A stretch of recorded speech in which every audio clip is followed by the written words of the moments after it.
Hi, welcome to this RecoverPoint for virtual machine demonstration. In this demonstration, we will show how to protect virtual machines by having a second copy on a remote site. We will also show how to recover virtual machines using three different methods: test copy, recover production, and failover. Here's how to protect a virtual machine. Under RecoverPoint for VM actions, choose Protect. Create a new consistency group. Give it a name, or choose an existing one.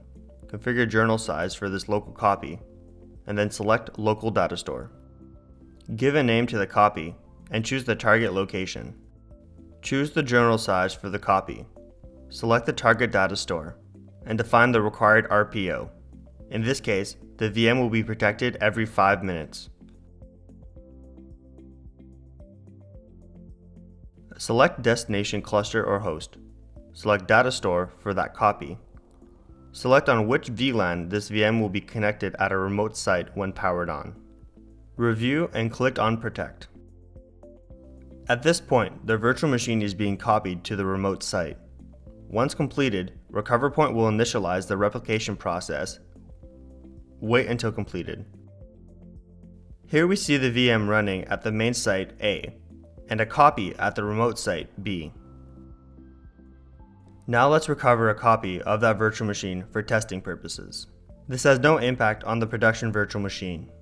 This will in fact create a copy at the remote site on an isolated network. Click on Test Copy. Choose your copy. Select Power. Click on Next. Select a point-in-time image.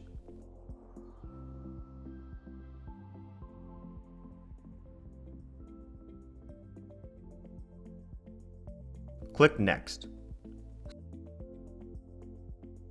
Select to create a temporary isolated network for that virtual machine. Click Next. Wait until the virtual machine copy is ready.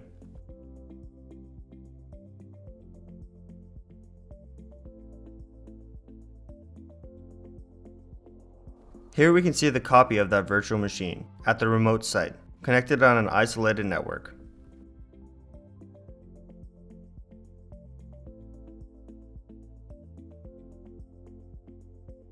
When done testing this virtual machine copy, select Finish Testing Copy.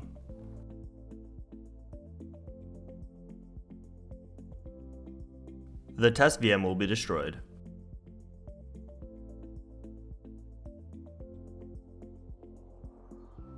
Now let's test the recovery of the VM on production site A. This will destroy and recover the production virtual machine from a point-in-time copy on the same site. Click on Test and Recover Production. Choose your copy. Select a point in time or the latest image. Click Next. Select to create a temporary isolated network for that virtual machine. Click Next.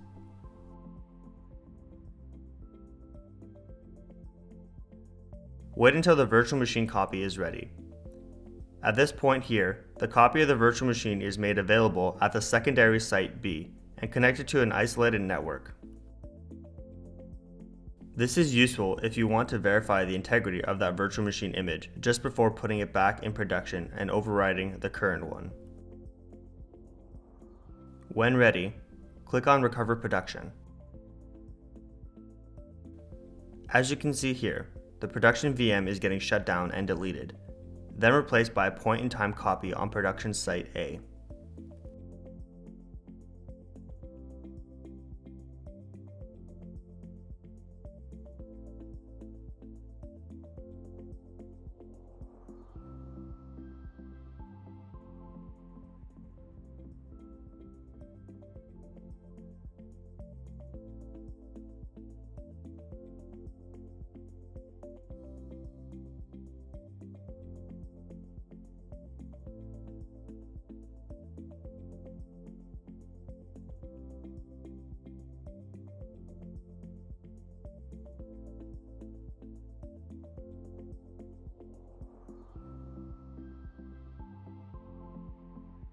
Meanwhile, on secondary site B, the temporary VM image is deleted and replaced by a standby remote copy.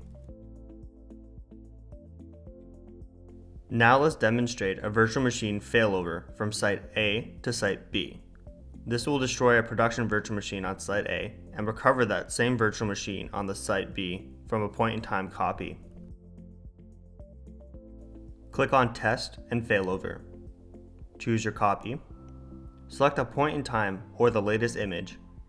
Click Next.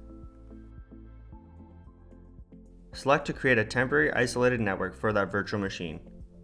Click Next. Wait until the virtual machine copy is ready.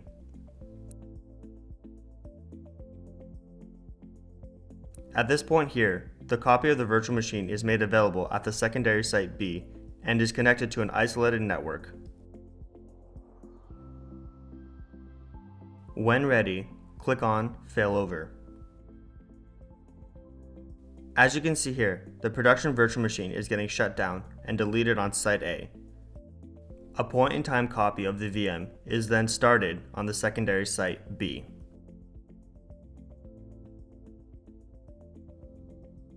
Meanwhile, the virtual machine is getting replicated to the primary site A. Here we can see the virtual machine running at the secondary site B and a copy at the primary site A.